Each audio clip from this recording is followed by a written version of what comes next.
নমস্কার বন্ধুরা, আজকে আমি বাঙালির প্রিয় মিষ্টি রসগোল্লা বানিয়ে তোমাদেরকে দেখাবো। আর আজকে আমি আখের গুড়ের রসগোল্লা বানাবো। তোমরা প্রথম থেকে শেষ পর্যন্ত দেখো।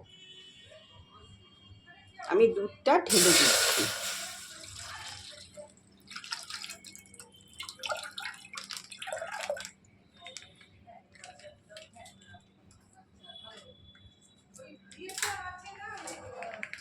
আরেকটা প্যাকেটও দিয়ে দিলাম।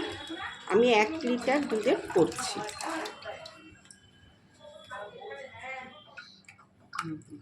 দুধটা ভালো করে ফুটে উঠুক, ততক্ষণ পর্যন্ত আমি এরকম নাড়াচ্ছি।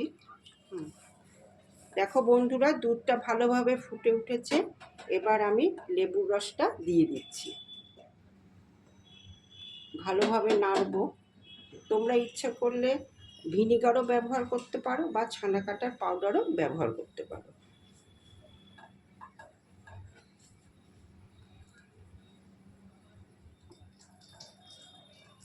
দেখো বন্ধুরা, আমার ছানাটা পুরোই হয়ে গেছে।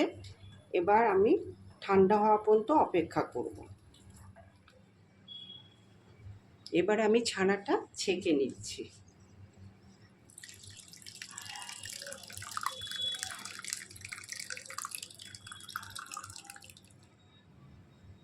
বন্ধুরা, আমি ছানাটাকে ছেঁকে নিয়েছি।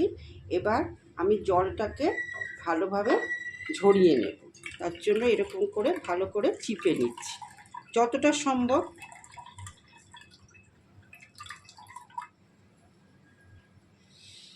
এই দেখো, আর একটু জল আছে, আমি ভালো করে এটা ছেঁকে দিচ্ছি।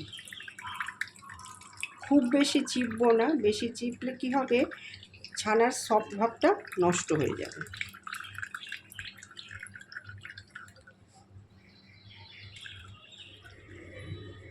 এবার আমি ছানাটাকে আলতো হাতে ভালো করে মেখে নেব।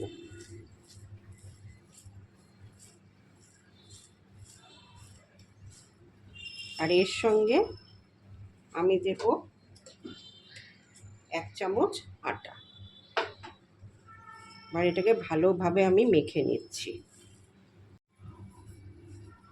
দেখো বন্ধুরা, মাখা খুব ভালোভাবে হয়ে গেছে। আমি এখানে আটা দিয়েছি, তোমরা ইচ্ছে হলে ময়দাও ব্যবহার করতে পারো। এবার আমি রসগোল্লার আকারে করে নিচ্ছি।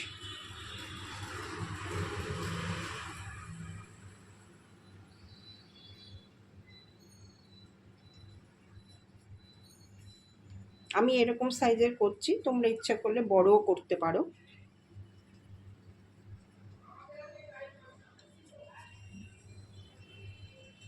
এবার আমি আখের গুড়ের শিরাটা বানিয়ে নেব। প্রথমে আমি জল দিয়ে দিলাম।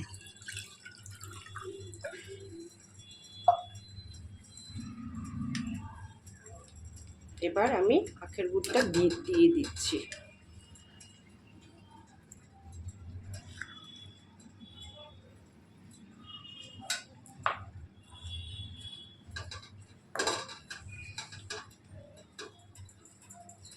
আখের গুড়ের শিরাটা ভালোভাবে ফুটে উঠেছে।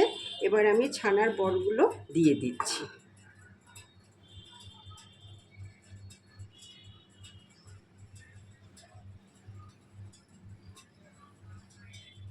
দিয়ে আমি এবার ঢাকা দিয়ে দিচ্ছি, মিডিয়াম ফ্লেমে রাখবো।